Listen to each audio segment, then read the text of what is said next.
Please like and subscribe my YouTube channel. Chapter 1637 एक डूडी बनाना। झूकुन के शब्दों के तहत हवा जम गई थी। यहाँ तक गु युआन भी केवल अपना मुंह चौड़ा कर सकता था। अपने सामने गु युआन को देखते ही वो दंग रह गया। काफी देर तक माहौल जम गया। इसके बाद ही इसमें नरमी के संकेत मिले।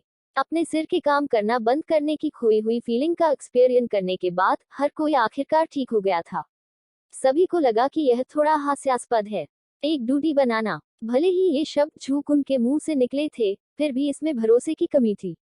इन दसियों हजार वर्षों के दौरान पूरी दुनिया ने एक भी एलीट डूडी का उत्पादन नहीं किया था। इसने सभी को यह समझने की अनुमति दी कि लेजेंडरी लेवल की कल्पना करना बहुत दूर था। आप मजाक कर रहे हैं, ठीक? यान जिन ने अपना मुंह चौड़ा किया। उसकी आवाज अनायास ही थोड़ी रूखी हो गई थी। हालांकि उनके शब्दों में पूर्ण अविश्वास की भावना थी, फिर भी किसी अज्ञात कारण से उनके दिल में कुछ आशा जगी थी जब उन्होंने बात की थी। वर्तमान में अलायंस आर्मी की स्थिति को एक कोने में समर्थित होने के रूप में वर्णित किया जा सकता है। एक बार जब हुन तियांडी डूडी क्लास में आगे बढ़े, तो वे सभी अवसर खो देंगे। वह लेवल पहले से ही कुछ ऐसा था जिसका मानव स्ट्रेंथ विरोध नहीं कर सकता था। अगर झूकुन सच बोल रहा होता, तो इस इनेविटेबल स्थिति को पलटना संभव होता। एल झूकुन, अब मजाक का समय नहीं है। जियोयान एक पल के लिए झिझका और उसने विवेक से अपने शब्दों को चुना और कहा, अगर झूकुन के पास वास्तव में ऐसा कोई तरीका होता, तो वह इतने लंबे समय तक उस स्तर पर नहीं टिक पाता। गु युआन ने बात नहीं की। उसने जो कुछ किया वह झूकुन को गौर से देखने के लिए था, क्योंकि उसने एक स्पष्टीकरण सुनने का प्रयास किया जो उन शब्दों की पुष्टि कर सके। सभी की संदिग्ध निगाहों को देखकर झूकुन ने अनजाने में अपने होंठ अलग कर लिए। उन्होंने कहा, आप सभी निश्चिंत हो सकते हैं कि मेरा आप सभी के साथ बेवकूफ बनाने का मूड नहीं है। यह वास्तव में हेवन से एक आशीर्वाद है कि हमारे साइट के लिए एक एलीट डूडी का उत्पादन करना संभव है। क्या आप स्पष्टीकरण दे सकते हैं? पूछते ही गु युआन का हाथ कांप गया। झूकुन ने धीरे से अपना सिर उठाया। उसकी नजर उस हेवनली फ्लेम स्क्वायर की ओर थी जिसे उसने एंशिएंट गॉड मैंशन से निकाला था।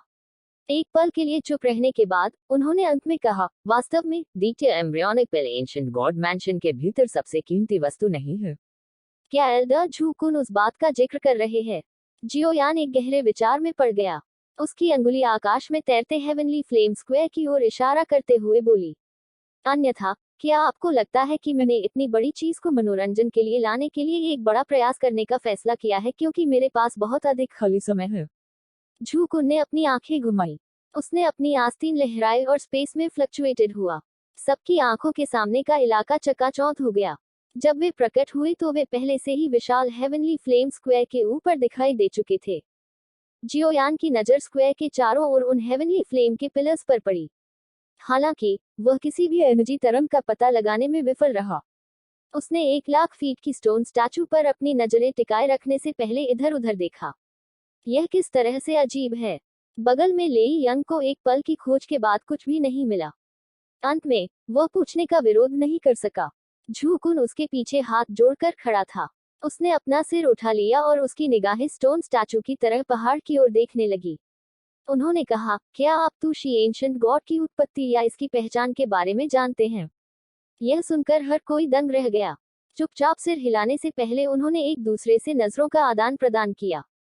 तुशी एंशिएंट गॉड पूरी तरह से अलग युग से कोई था। उन्होंने एंशिएंट ग्रंथ तुशी एंशिएंट गॉड के नाम के बारे में ही पढ़ा था। वे सभी उसकी पृष्ठभूमि और पहचान से पूरी तरह अनभिज्ञ थे। मैं जो जानता हूँ उसके अनुसार तुशी एंशिएंट गॉड अत्यंत रहस्यमय था। इसकी उत्पत्ति के बारे में कोई नहीं जानता था। उस समय इस कॉन्टिनेंट के कई एक्सपर्ट्स थे। चोटी पर खड़े कई लोगों ने डूडी क्लास में सेंध लगाने की पूरी कोशिश की थी। हालांकि उनमें से कोई भी अंततः सफल नहीं हुआ। फिर भी उस समय एक पूरी तरह से अज्ञात तुशी एंशिएंट गॉड प्रकट हुए थे। हु युआन के पास गहरी सोच की एक्सप्रेशन थी क्योंकि जी ने ट्राइब के भीतर अत्यंत पुराने अभिलेखों को याद किया था। यह अफवाह थी कि 2 सूर्य आकाश में दिखाई दिए और दुनिया तबाह हो गई जब तुशी एंशिएंट गॉड डूडी क्लास में आगे बढ़े। आग का एक अंतहीन समुद्र आसमान से उतरा। इसने डूबी हुई कॉन्टिनेंट के आधे हिस्से को घेर लिया और उस समय के सभी एक्सपर्ट्स में हड़कंप मच गया। हालांकि जब वह डूडी क्लास में आगे बढ़े, तब से भूकंप के दृश्य का अनुभव करने के बाद तुशी एंशिएंट गॉड एक बार फिर गायब हो गया। इसके अलावा सामान्य ज्ञान के अनुसार क्लैन के जिन लोगों के साथ उनका रक्त संबंध था, उनकी रक्त रेखा की ताकत भी सक्रिय होनी चाहिए। उनकी ताकत थोड़े समय के भीतर अपेक्षाकृत भयानक स्तर तक बढ़ जानी चाहिए। जिनके पास पहली पीढ़ी का डूडी ब्लड लाइन है, उन्हें सबसे बड़ा लाभ मिलेगा। इसलिए यदि एक नया एंशिएंट क्लैन प्रकट होता, तो यह निश्चित रूप से डूक्यूई कॉन्टिनेंट को कोलाहल में बदल देता। हालांकि ऐसा नहीं हुआ। दूसरे शब्दों में, टूशी एंशिएंट गॉड्स के कई क्लैन सदस्य नहीं थे। शायद ऐसा कोई नहीं है जिसके पास उसके समान ब्लड लाइन हो। जियोयान ने मुंह फेर लिया और कहा, पूरे डूक्यूई कॉन्टिनेंट ने किसी की ब्लड लाइन की निरंतरता को अत्यंत महत्वपूर्ण माना। इन टॉप एक्सपर्ट्स के लिए यह विशेष रूप से मामला था। वे बहुत चाहते थे कि उनका ब्लड लाइन जारी रहे। हालांकि ऐसा क्यों था कि टूशी एंशिएंट गॉड बिल्कुल अकेला था? अरे, ऐसा होना चाहिए। हालांकि हम किसी के द्वारा उन्हें खोजे जाने की संभावना को बाहर नहीं कर सकते हैं। गु युआन ने सिर हिलाया। उसने झूकुन की ओर देखा और कहा, क्या मैंने जो कहा है वह सही है? यह कमोबेश सही है। झूकुन ने अपने दोनों हाथ उसके पीछे रख दिए। उसने स्टोन्स 2 की विशाल स्टैचू को देखा और अचानक विषय बदल दिया। हेवनली फ्लेम्स रैंकिंग पर कुल 33 प्रकार की हेवनली फ्लेम्स हैं। वे इस दुनिया की सबसे तेज लपटें हैं। हालांकि क्या आप जानते हैं कि हेवनली फ्लेम्स की रैंकिंग में प्रथम स्थान पर रहने वाली हेवनली फ्लेम्स का नाम क्या है? जियोयान का दिल कांप उठा।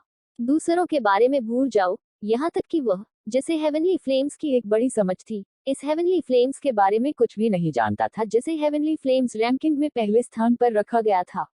ऐसा इसलिए था क्योंकि पहली रैंक वाली हेवनली फ्लेम्स का नाम शुरू में नहीं था।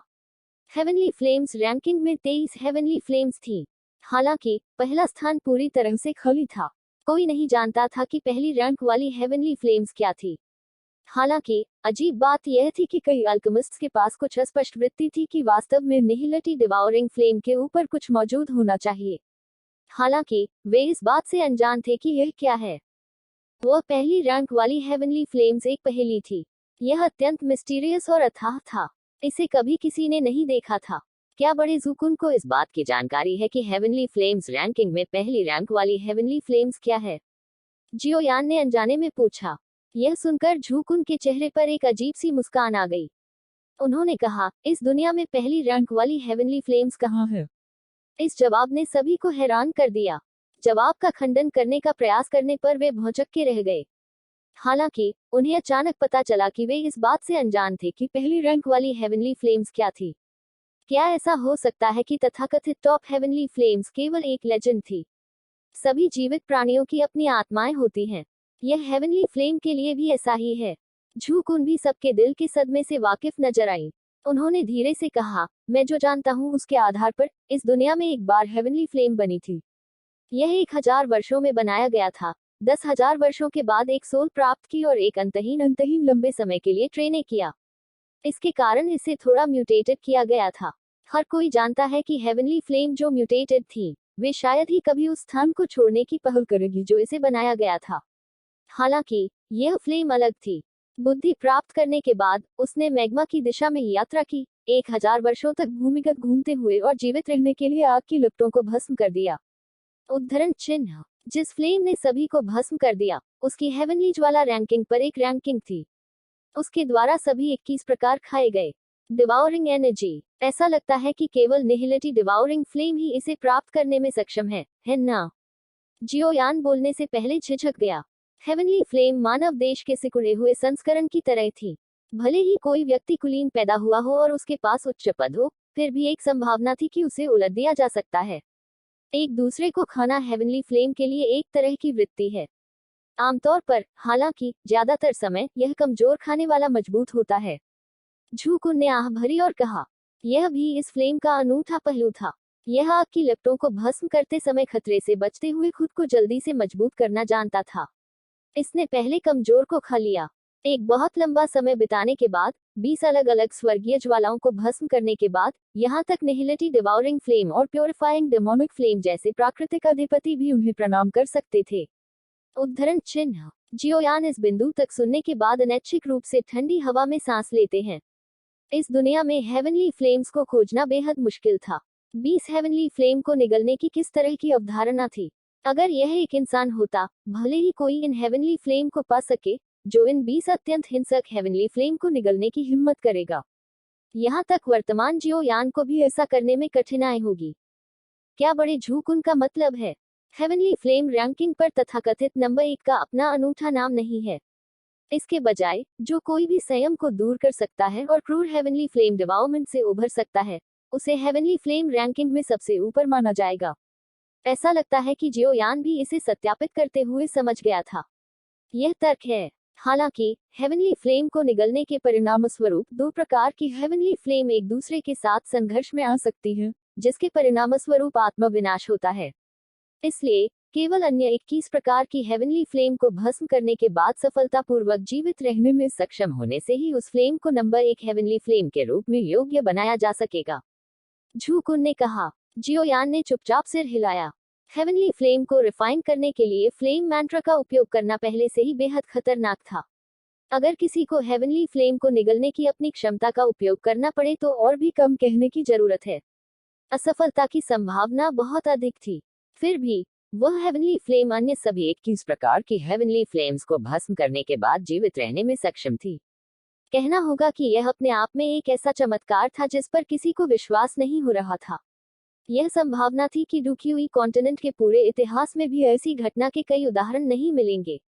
यह अप्रत्याशित है कि हेवनली फ्लेम रैंकिंग पर शीर्ष हेवनली फ्लेम में वास्तव में ऐसा रहस्य है। सबने धीरे से आह भरी। स्पष्ट रूप से यह पहली बार था जब उन्हें पता चला कि तथाकथित प्रथम श्रेणी की हेवनली फ्लेम किसी अनोखी फ्लेम का उल्लेख नहीं करती है। इसके बजाय यह 22 प्रकार की हेवनली फ्लेम को मिलाकर बनाई गई परम हेवनली फ्लेम थी। उसके बाद हेवनली फ्लेम सफल हुई। वह स्वयं को फ्लेम गॉड के रूप में संदर्भित करता है। बाद में उन्होंने इस दुनिया में आने से पहले हजारों वर्षों तक ट्रेन लिया। सुकुन की आंखों में एक जटिल एक्सप्रेशन थी जो उसके बोलने के बाद से अब तक उभर रही थी। उसके बाद गॉड फ्लेम ने दुनिया में प्रवेश किया। उसने डुक्यूई कॉन्टिनेंट पर एक और खिताब भी हासिल किया। झू कुन ने हवा की एक गहरी सांस छोड़ी। उसने अपने सामने 1 लाख फुट बड़ी एंशिएंट गॉड की स्टोन स्टैचू को देखा। उसकी नर्म बड़बड़ाती आवाज एक गड़गड़ाहट की तरह थी जो जियोयान के ग्रुप प्राचीन के कानों के पास फट गई, जिससे वे तुरंत दंग रह गए। उस समय लोग उसे तू शी एंशिएंट गॉड कहते हैं। चैप्टर 1636 खत्म हो गया।